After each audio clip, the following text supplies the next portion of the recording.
గణేష్ పురాణంలో. ఆ తర్వాత జరిగిన కథావృత్తాంతాన్ని భృగువు సోమకాంత మహారాజుకి ఇలా చెప్తున్నాడు. అలా ధ్యానంలో ఉన్న చతుర్ముఖుడికి ఒక మహత్తరమైన దివ్యానుభూతి స్వప్నం రూపంలో కలిగింది. ఒక కళ అన్నమాట, ఒక స్వప్నం అనుకోండి, ఒక డ్రీమ్. ఆ ధ్యానంలో ఉండంగానే ఎలా ఉందంట ఆ స్వప్నం? అన్ని నీళ్ళే నిండిపోయి ఉన్నాయి, లోకమంతా కూడా జలాలు. ఆ జలాలు మీద ఆకాశంలో తిరుగుతూ ఉన్న ఒక పెద్ద మర్రి చెట్టుని చూశాడు ఆయన, వటవృక్షాన్ని. ఆ వివరాలన్నీ కూడా బ్రహ్మదేవుడు వ్యాసుడితో ఇలా చెప్తున్నాడు. నాయన, అప్పుడు సమస్త సృష్టి మొత్తము కూడా ప్రళయ జలాల్లో నశించిపోగా ఈ మర్రి చెట్టు ఒక్కటి మాత్రమే ఎలా మిగిలి ఉన్నదా అని ఆశ్చర్యంతో చుట్టూ చూస్తున్నాడు ఆయన. ఎందుకంటే ప్రళయం సంభవించిందండి. నక్షత్రాలు లేవు, గ్రహాలు లేవు, గోళాలు లేవు, అంతా చీకటి నీటిమయమే. ఎక్కడ భూమి అన్న ప్రదేశమే లేదు. అలాంటి సందర్భంలో ఈ మర్రి చెట్టు ఇక్కడికి ఎలా వచ్చింది అని చుట్టూ చూస్తా ఉన్నాడట బ్రహ్మదేవుడు. బాగా పరికించి గమనించి చూడగా ఆ మర్రి చెట్టు యొక్క ఆకు మీద ఒక చిన్న బాలుడిని చూశాడు. ఆ బాలుడికి 4 చేతులు ఉన్నాయి. చెవులకేమో చక్కటి బంగారంతో తయారు చేయబడిన కుండలాలు చెవులకు వేలాడుతున్నాయి. ఎర్రటి వస్త్రాలు కట్టుకున్నాడు. కటి సూత్రాలతో అంటే మొలత్రాడు కట్టుకొని ఉన్నాడు. ఏనుగు ముఖం ఉంది. మానవ శరీరంతో ఉన్న ఆ బాలకుడికి శిరస్సున అమిత తేజస్సుతో ప్రకాశిస్తూ ఉన్న దివ్య కిరీటం, నొసట మీద చంద్రకళను ధరించిన ఆ బాలకుడి మెడలో మంచి మంచి దివ్యమైన మణిహారాలు వెదజల్లుతున్నాయి. అర్థమవుతుందా బ్రహ్మదేవుడికి వచ్చినటువంటి ఆ స్వప్నము? చుట్టూ చీకటి, ప్రళయకాలము, ఎవ్వరూ లేరు, ఇంకా సృష్టించబడలా. ఒకే ఒక్క మర్రి చెట్టు ఉంది. ఆ మర్రి చెట్టు ఆకు మీద ఒక పసిపిల్లవాడు పడుకొని ఉన్నాడు. ఆ పసిపిల్లవాడికి ఏనుగు ముఖం ఉంది. చెవులకి బంగారపు కుండలాలు ఉన్నాయి. కిరీటము దగదగా మెరుస్తూ ఉంది. నవరత్న ఖచ్చిత సువర్ణ హేమమయమైన బంగార దివ్యమైన హారాలు ఆ మెడలో, బాలుడి మెడలో ప్రకాశిస్తూ ఉన్నాయి. కాబట్టి ఆ బాలకుడు ఇప్పుడే ఈ మర్రి ఆకు మీదకు ఎలా వచ్చాడా అని ఆశ్చర్యపోతూ మరి ఉన్నటువంటి సమయంలో ఆ వినాయకుడు ఏం చేశాడంటే, మర్రి ఆకు మీద పడుకొని ఉన్నాడు కదా, మర్రి ఆకు కింద మొత్తం నీళ్ళే ఉన్నాయి. ఎక్కడ చూసినా నీళ్ళే, భూమి లేదు. వినాయకుడు, ఆ బాల వినాయకుడు ఒక్కసారి ఆకు మీద నుంచి అలా కిందకు చూసి తన తుండాన్ని నీటిలోకి పంపించాడు. నీటిలో అలా మనం ఏ విధంగానైతే కొబ్బరి బొండములో స్ట్రా వేసి పైపేసి ఆ నీళ్లు తాగుతామో అలానే వినాయకుడు తన తొండాన్ని ఆ యొక్క నేలలో వేసి నీటిని కొంత పీల్చుకున్నాడు. పీల్చుకొని బ్రహ్మదేవుడి యొక్క నెత్తి మీద తొండంతో నీళ్లు అలా కుమ్మరించాడు, సంప్రోక్షించాడు. అప్పుడు బ్రహ్మదేవుడు పకపక నవ్వాడు. ఆ బాలుడు ఆ మర్యాకు మీద నుండి లేచి, ఆ బాలుడు అంటే వినాయకుడు అప్పుడు దాకా మర్రి చెట్టు ఆకు మీద పడుకున్నాడు కదా, ఆయన లేచి వచ్చి బ్రహ్మదేవుడి యొక్క ఒళ్ళో కూర్చున్నాడట. బాల వినాయకుడు కూర్చొని బాల వినాయకుడు ముద్దు మాటలతో, మృదు మధురమైన గొంతుతో బ్రహ్మతో మాట్లాడుతున్నాడు. వినాయకుడు పసిపిల్లవాడుగా ఉన్న వినాయకుడు ఏమని మాట్లాడుతున్నాడు? ఓ 4 ముఖాలు ఉన్న బ్రహ్మ, అందరికి ఒక ముఖమే ఉంటే నీకు 4 ముఖాలు ఉన్నాయి. ఓ 4 ముఖాలు ఉన్న బ్రహ్మ, నీవు వయసులో ఎంతో పెద్దవాడివి, అందరికంటే పెద్దవాడివి వయసులో. అయితే చిన్నవాడి కన్నా కూడా చిన్నవాడిలా ప్రవర్తించావు. అదేంటండి? వయసు పెద్దదిగా ఉన్న చిన్న పిల్లల్లాగా ప్రవర్తించడం ఏంటి ఏమిటి అంటే ఇక్కడ అహంకారం అనేటువంటి బుద్ధితో గర్వంతో ఉన్నావు. అది అజ్ఞానంతో ఉన్న వాళ్ళకో, అమాయకులకో, చిన్నపిల్లలకో ఉంటుంది. కానీ నువ్వేంటి, చాలా పెద్ద వయసు కలిగిన వాడివి, అపారమైనటువంటి జ్ఞానం నీకు ఉండాలి కదా. నువ్వు కూడా చిన్న పిల్లవాడిలాగా ఎలా ప్రవర్తిస్తున్నావు అని అర్థం అన్నమాట అక్కడ. కాబట్టి చిన్నవాడి కన్నా కూడా చిన్నవాడిలా ప్రవర్తించి అహంకార బుద్ధితో నీవు విర్రవీగినందుకే నేను నీకు సృష్టి చెయ్యకుండా, సృష్టి ఎలా చెయ్యాలో ఆలోచన బుద్ధి కూడా నీ మనసుకు రాకుండా విఘ్న దేవతలని నీ దగ్గరికి పంపించి సృష్టి చెయ్యకుండా చూశాను అని అంటున్నాడు. అయితే చింతా వ్యాకుడవై ఉన్న నీకు సకల చింతలు తొలగేందుకు చింతా వినాశకారమైనటువంటి నీ చింతలన్నీ పోవాలి. నీ చింతలన్నీ పోవాలంటే ఓ బ్రహ్మదేవా నీకు ఒక మంత్రం ఇస్తున్నాను. ఈ మంత్రము ఒకే అక్షరంతో ఉంటుంది. సాధారణంగా మంత్రాలంటే ఏయో ఒక 2 అక్షరాలతోనో, ఇప్పుడు పంచాక్షరి ఉంది, నమః శివాయ. అష్టాక్షరి ఉంది, నమో నారాయణాయ అని ఉంది. కానీ వినాయకుడి యొక్క అత్యంత శక్తివంతమైన మంత్రము ఒకే ఒక అక్షరంతో ఉంటుందట. ఆ అక్షరం ఏంటంటే గం. గాకు 0 పెడితే గం. గా ఉంది కదా, కా కా గా గా ఇన్యా ఉన్నాయి కదా, అందులో కా తర్వాత గా ఉంది కదా, గా. ఆ గా పక్కన 0 పెడితే ఏమవుతుంది? ఘం ఘం ఘం ఘం ఘం. ఓం గం ఓం గం ఓం ఘం ఓం ఘం ఓం ఘం. మరి ఓం ఏంటి సార్? ఈ ఓం కూడా ఉంది కదా, మరి ఇది కూడా అక్షరం లెక్కే కదా. ఓంకారం అనేది ప్రతి ఒక్క మంత్రానికి ముందు చేర్చి పలకబడేటువంటిది, కానీ అది ఇక్కడ లెక్కేసుకోకూడదు. అది ఒక పవర్. అందుకే దాన్ని ప్రణవం అన్నాం. ఇక్కడ గమ్మొక్కటే మనకి మంత్రం, ఇక్కడ గమ్మొక్కటే మనం ప్రాతిపదికలో తీసుకోవాలి. ఆ ఏకాక్షరం అంటే ఒకే అక్షరం. ఏదది? గాకు 0 పెడితే ఘం. ఈ ఘం అనే అక్షరానికి ఇంకొంచెం కొన్ని అక్షరాలు తగిలియాలి. ఏమని? గణేశాయ నమః, గణేశాయ నమః. ముందు ఓంకారాన్ని చేస్తే ఓం అసలు ఏకాక్షరి ఘం, గణేశాయ నమః. ఏ మంత్రము ఎవడైతే కనీసం రోజుకి 40-50 వేల సార్లు జపిస్తాడో వాడితో విఘ్నేశ్వరుడు మాట్లాడతాడట. ఇది గణేష్ పురాణం చెప్తుంది. సాధారణమైన మనుషులతో మనం ఎలాగైతే మాట్లాడుతామో ఈ ఏకాక్షర మూల మహాగణపతి మంత్రాన్ని ఎవడైతే రోజుకి కనీసం ఒక 50-60 వేల సార్లు జపిస్తాడో వాడికి విఘ్నేశ్వరుడు స్వప్నంలో కనపడి మాట్లాడుతాడట. ఎన్నో పాపాలన్నీ కూడా పటాపంచలైపోయి అనేక రకాల విఘ్నాలు తొలగి అతడికి సమస్త కార్యాలు నెరవేరేలాగా వినాయకుడే అతని యొక్క శరీరంలో ఉండిపోతాడట. ఇప్పుడు ఒక చిన్న భ్రమరము ఆ యొక్క నాదాన్ని అనుసరించి అనుసరించి అనుసరించి అది కూడా భ్రమరంగా మారిపోయినట్లే ఏ దేవతా భక్తుడైతే ఒక మంత్రాన్ని నాలుకతో జపించి జపించి జపించి జపించి జపిస్తాడో ఆ నాలుక మీద బీజాక్షర మంత్రము, ఆ బీజంలో ఇండైరెక్ట్ గా ఉన్నటువంటి ఆ శక్తి ఆ నాలుక ద్వారా అతని శరీరం అంతా కూడా దాని ప్రభావం వచ్చేస్తుంది.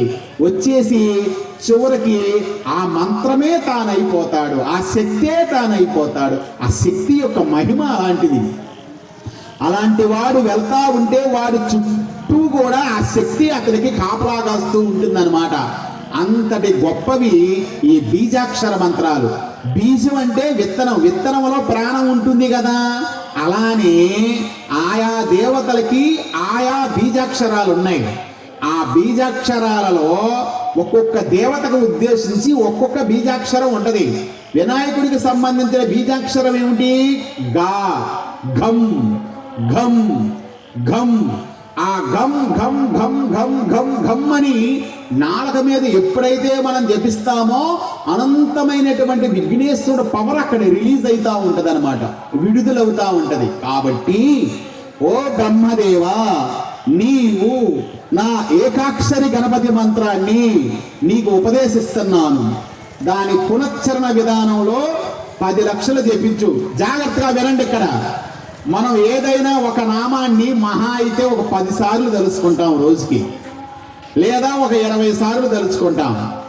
ఇంకా అయితే కష్టపడి కూర్చుంటే మనసు అటు ఇటు పానీయకుండా ఒక 100 సార్లు స్మరిస్తాం. కానీ ఎంత అయితే స్మరిస్తాడో సాధకుడు, ఉపాసకుడు, అంత శక్తి ఆ బాడీలోకి రిలీజ్ అవుతుంది. బ్రహ్మదేవుడు చేసేటువంటి పని ఎంత గొప్పది! సృష్టిని తయారు చేయాలి, సృష్టినే తయారు చేయాలి. భూమిని సృష్టించాలి, ఆకాశాన్ని సృష్టించాలి, పంచభూతాలు గాలిని, నీరుని, నిప్పుని సృష్టించాలి, చెట్లను సృష్టించాలా, జంతువులు సృష్టించాలా, గాలిలో తిరిగే జీవులు, నీటిలో తిరిగే జీవులు, ఆకాశంలో తిరిగే జీవులు, సూక్ష్మ రూపంలో తిరిగే జీవులు, పశువులు, పక్షులు, జంతువులు, క్రిములు, కీటకాలు, ఇవన్నీ కూడా ప్రాణంతో ఉన్నవి. ప్రాణం లేని జీవులు కూడా ఉన్నాయి. చెట్లు కూడా అంటే కదలని జీవులు, కదలని జీవులు, కదిలే జీవులు, రెండింటికి ప్రాణం ఉంటాయి. ఇప్పుడు పశువులు, పక్షులు, క్రిములు, కీటకాలు ఇవన్నీ ఒక చోట నుంచి ఇంకో చోటుకు తిరుగుతూ ఉంటాయి కాబట్టి ఇవన్నీ చరాలు అంటాం. కానీ ప్రాణం ఉండి కూడా ఒక చోట నుంచి ఇంకో చోటకి వెళ్ళలేవు. ఏంటి అయ్యి? చెట్లు, కొండలు, పర్వతాలు, ఇవన్నీ కూడా. కాబట్టి అందుకనే చరాచర సృష్టి అంటారు. కదిలే జీవులు, కదలని జీవులు. మరి ఇవన్నీ బ్రహ్మదేవుడు తయారు చేయాలి కదా. మరి ఏ జీవికి తగిన ఆహారం ఆ జీవికి ఆహారపు గొలుసు సూత్రం ప్రకారం తయారు చేయాలి కదా.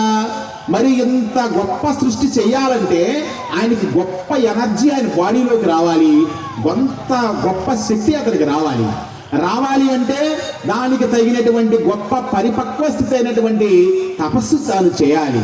కాబట్టి మరి విఘ్నేశ్వరుడు బ్రహ్మదేవుడికి ఈ ఏకాక్షరి మంత్రాన్ని ఇచ్చి ఎన్నిసార్లు జపించమన్నాడు? 10 లక్షల సార్లు జపించమన్నాడు. డైలీ ఒక్క మంత్రాన్ని డైలీ 10 లక్షల సార్లు జపించమన్నాడు. ఏమంది ఆ మంత్రం?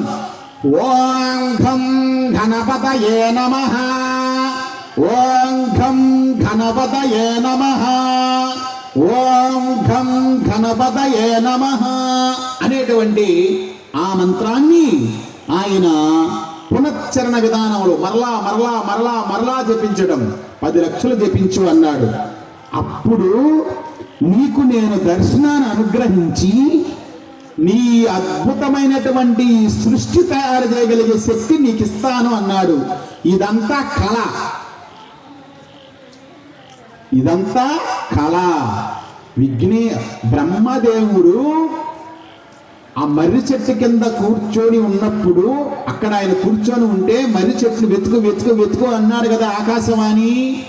అలాంటి సందర్భంలో విఘ్నేశ్వరుడు బ్రహ్మదేవుడి యొక్క స్వప్నంలో ఇలా చెప్పాడు. వెంటనే స్వప్నంలో నుంచి బ్రహ్మదేవుడు నిద్రలో నుంచి మేల్కొన్నాడు. మేల్కొని వినాయకుడి యొక్క అనుగ్రహానికి కృతజ్ఞతతో ఆనందాంబుదిలో ఓలలాడాడు. ఆ తర్వాత దేవదేవుడు విఘ్నేశ్వరుడి యొక్క ఆజ్ఞానుసారం ఒక్క కాలి మీద, ఒంటి కాలి మీద నుంచున్నాడు ఆయన. ఎవరో? బ్రహ్మదేవుడు. ఒంటి కాలి మీద నుంచొని కళ్ళు మూసుకొని మనస్సు అటు ఇటు అటు ఇటు నిరంతరం పరిగెడతా ఉంటది. అలా పరిగెత్తకుండా మనస్సుని కంట్రోల్ చేసుకొని జ్ఞానేంద్రియాలన్నీ కూడా ఒక్క చోటికి చేర్చి ఏకాగ్ర దృష్టితో మనస్సును నిగ్రహించి ఆహారం తినాలి అనే కోరికను కూడా వదులుకొని ఎన్ని సంవత్సరాలు ఆ మంత్రాన్ని జపించాడు? రోజు 10 లక్షల కాడికి. ఎంత పవర్ రిలీజ్ అయి ఉంటుంది బ్రహ్మదేవుడు యొక్క బాడీలో? 1000 సంవత్సరాలు. ఎన్ని సంవత్సరాలు? 1000 సంవత్సరాలు నాన్ స్టాప్ ఒక్క నిమిషము కూడా బీరుపోకుండా బ్రహ్మదేవుడు రోజుకి 10 లక్షల కాడికి ఓం గణపతయే నమః, ఓం గణపతయే నమః, ఓం గణపతయే నమః, ఓం గణపతయే నమః అని 1000 సంవత్సరాలు ఆయన ఆ నామాన్ని స్మరించగానే ఆ బ్రహ్మదేవుడు చేసినటువంటి ఆ తపస్సుకి ఒక రకమైన ఫైర్, నిప్పు లోకమంతా పాకిపోయి ముల్లోకాలన్నీ కూడా ఆ వేడికి తట్టుకోలేకపోతున్నాయట. 1000 సంవత్సరాల నుంచి ఆపకుండా చేస్తున్నటువంటి ఏకాక్షర గణపతి మంత్ర బీజం యొక్క ప్రభావం కదా అది. ఆ తపో తీవ్రతకి ఆ 4 ముఖాల నుంచి మంటలు బయటికి రావటం వల్ల సకల లోకాలన్నీ కూడా తల్లడిల్లిపోతున్నాయి. ఆ దృఢభక్తికి దృఢనిష్ఠికి సంతోషపడిన వినాయకుడు అప్పుడు కనపడ్డాడు. వినాయకుడు బ్రహ్మదేవుడికి అప్పుడు కనపడ్డాడు. దివ్యమైన సుందర ప్రకాశమైన రూపంతో ఉన్నాడు. ఆ సుందర రూపాన్ని వర్ణించడం మాటల్లో అలివి కాదు. ఎలా ఉన్నాడు ఆయన? వక్రతుండ మహాకాయ, వంకర తుండముతో. మహా అంటే గొప్ప అని అర్థం, గొప్పదైన. కాయం అంటే శరీరం, పెద్ద భారీ కాయమైన శరీరం, వంకర తొండము కలిగినటువంటి శరీరం. వక్రతుండ మహాకాయ కోటి సూర్య సమప్రభ. ఒక సూర్యుడు ఏ విధమైన తేజస్సుతో మధ్యాహ్న సమయంలో ఉంటాడో, కోటి సూర్యులు ఒక్క చోట చేరిస్తే ఎంత ప్రకాశం వస్తుందో అంత వెలుగులో ఆయన రూపం కనపడుతుందట. కోటి సూర్య సమప్రభ. కోటి సూర్యుల యొక్క ప్రభ అంటే వెలుగు, వెలుతురు అని అర్థం. ప్రకాశం, వెలుగు, వెలుతురు. ప్రభ అంటే కోటి సూర్య సమప్రభ. కోటి సూర్యుల యొక్క ప్రకాశంతో ఆయన కనపడతా ఉన్నాడు. నిర్విఘ్నం కురుమే దేవా. నిర్విఘ్నం, చేసే పనికి విఘ్నాలన్నీ కూడా లేకుండా నిర్విఘ్నం చేయటం, నిర్వీర్యం చేయటం. చేసే పనిలో ఎలాంటి విఘ్నాలన్నీ కూడా లేకుండా నిర్విఘ్నం చేసేటువంటి ఆ శక్తిని కురు అంటే ప్రసాదించేటువంటి ఓ దేవా మీకు నమస్కారం అని దాని అర్థం. కాబట్టి ఆయన ఆ విధంగా దర్శనమిచ్చాడనమాట. వక్రతుండ మహాకాయ కోటి సూర్య సమప్రభ నిర్విఘ్నం కురుమే దేవ సర్వకార్యేషు సర్వదా అన్నట్లుగా అగ్నిహోత్రుడులాగా, మండే అగ్నిగోళంలాగా ప్రజ్వరిల్లే కాంతితో ఆ వెలుగులో నుంచి, ఆ తేజస్ పుంజములో నుండి దేవాది దేవుడు వినాయకుడి యొక్క స్వరూపం సాక్షాత్కరించింది. ఎలా ఉందంట స్వామి వారి యొక్క గెటప్? ఎలా ఉంది ఆయన యొక్క వేషం? ఒక చేతిలో పరశువు అనే ఆయుధం, ఒక చేతిలో ఎర్రటి తామర పుష్పం, మెడ నిండా దివ్యమైన పుష్పాల మాలలు, సౌందర్యానికి ఆటపట్టు అన్నట్టు అన్న రూపములో ఏనుగు ముఖంతో భక్తుల యొక్క మనోభీష్టాలన్నిటినీ నెరవేర్చే వరదమూర్తి. వరదమూర్తి అంటే ఏమిటి? ఇక్కడ వరాలని అనుగ్రహించేటువంటి శరీర రూపం కలిగినటువంటి వాడు.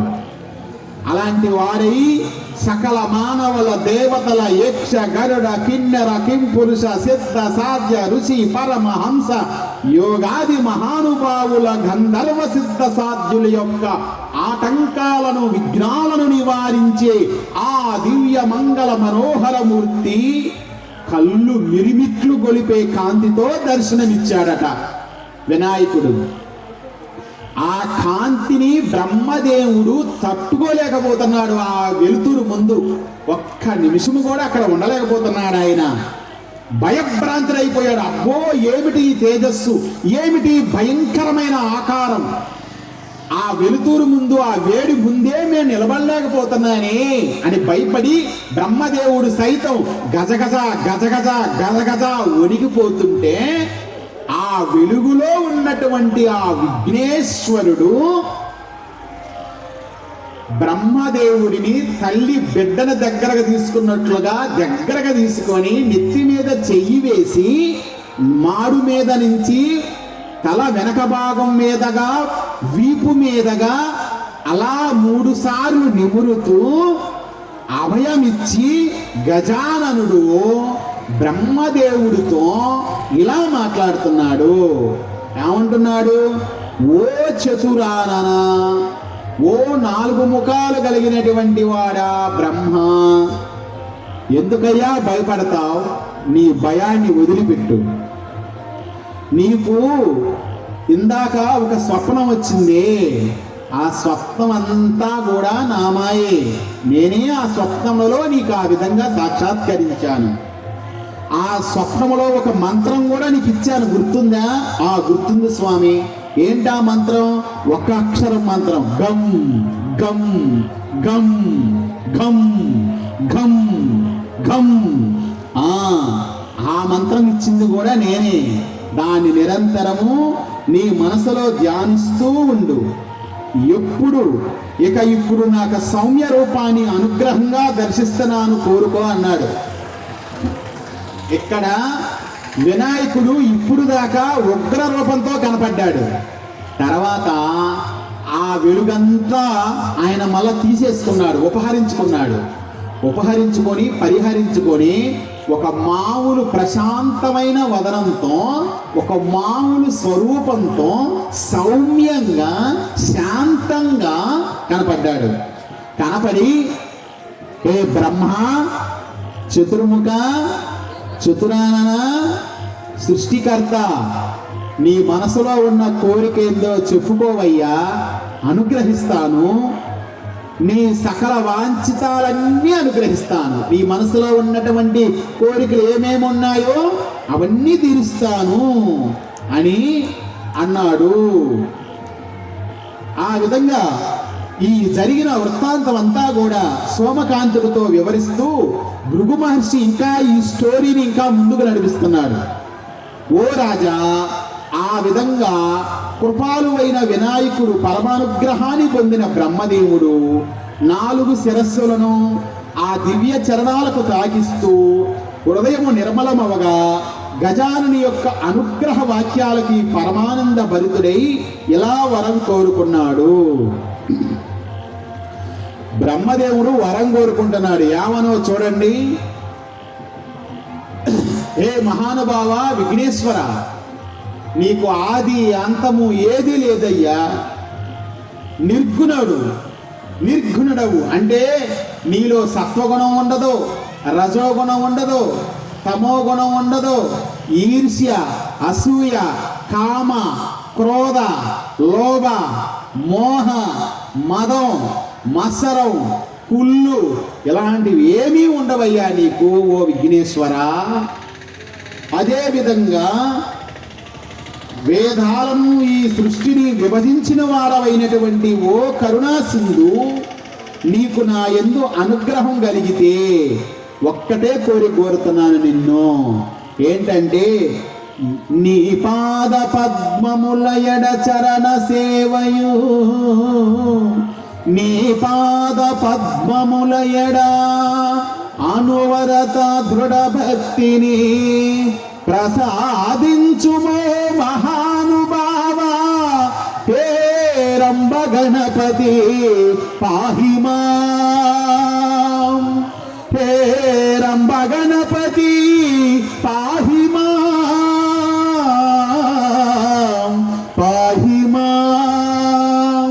శరణు శరణు శరణు ఓ విఘ్నరాజ శరణు, శరణు శరణు శరణు ఓ విఘ్నరాజ శరణు. పాహిమాం మహానుభావ గణపతి, పాహిమాం. నాకు ఆ వరం కావాలి, ఈ వరం కావాలని కోరుకోవటం లేదయ్యా.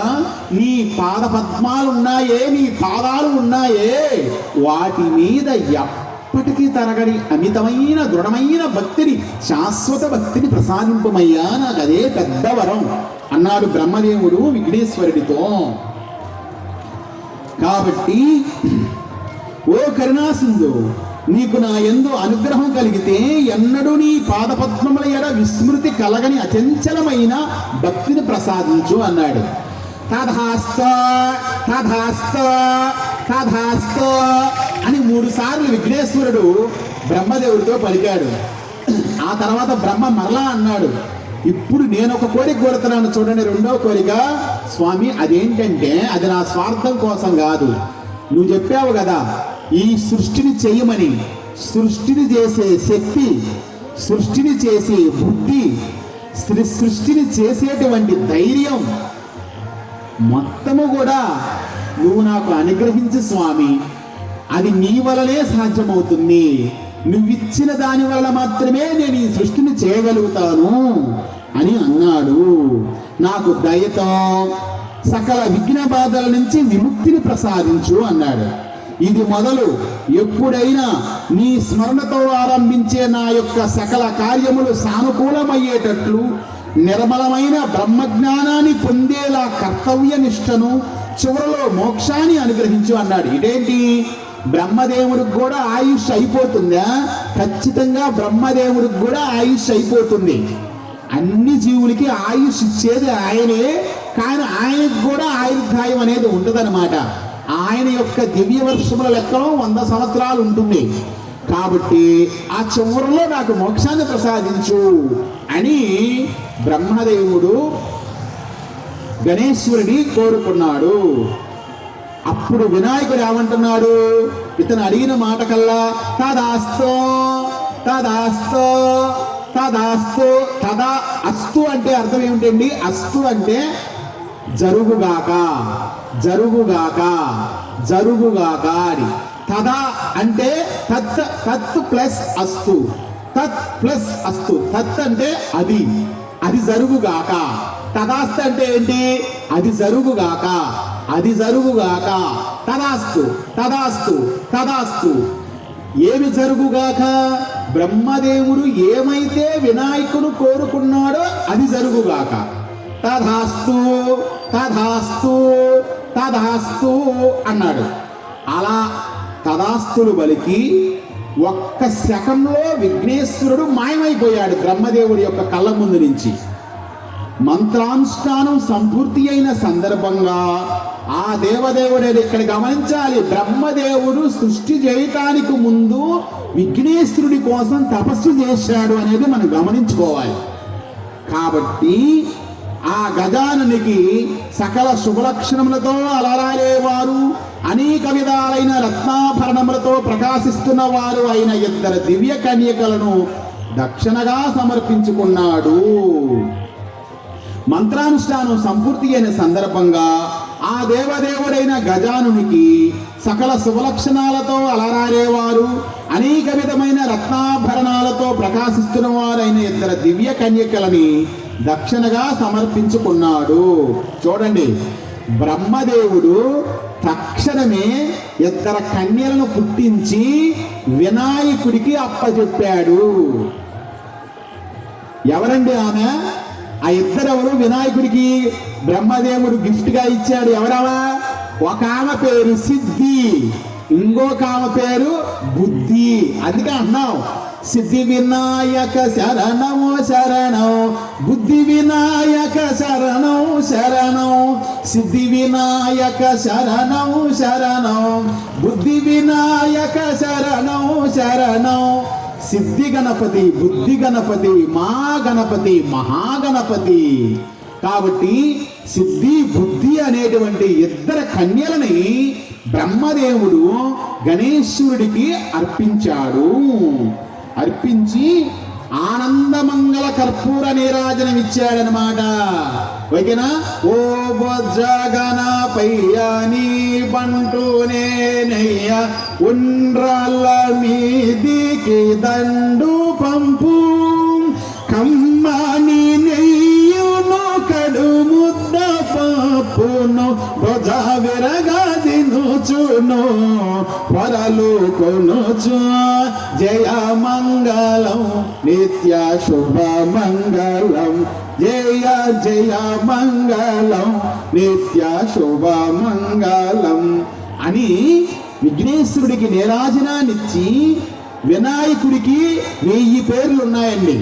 వినాయకుడికి 1000 పేర్లు ఉన్నాయి. వాటినే సహస్రనామాలు అంటారు.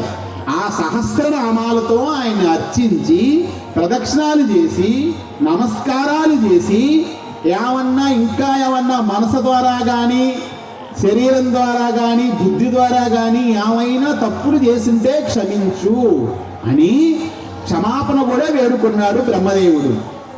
అలా బ్రహ్మచేత సమర్పించబడిన దక్షిణగా సిద్ధి బుద్ధి అనే కన్యకలను తీసుకొని వినాయకుడు వారిద్దరిని వెంట పెట్టుకొని సిద్ధి బుద్ధులతో గబుక్కున మాయమైపోయాడు.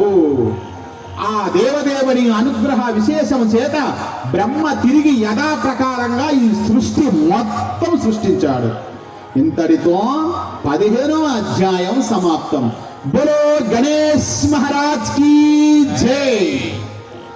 ఓం భద్రం కర్ణే పశ్యమాక్షభిర్యజత్రాః భద్రం కర్ణే విశృణుయామ దేవాః భద్రం పశ్యేమాక్షభిర్యజత్రాః స్థిరైరంగైస్తు స్వస్తినోభిర్వమసేమ దేవహితం యదాయుః స్వస్తి నో ఇంద్రో వృద్ధశ్రవాః స్వస్తి నో పూషా విశ్వవేదాః స్వస్తి నో బృహస్పతిర్దదాతు.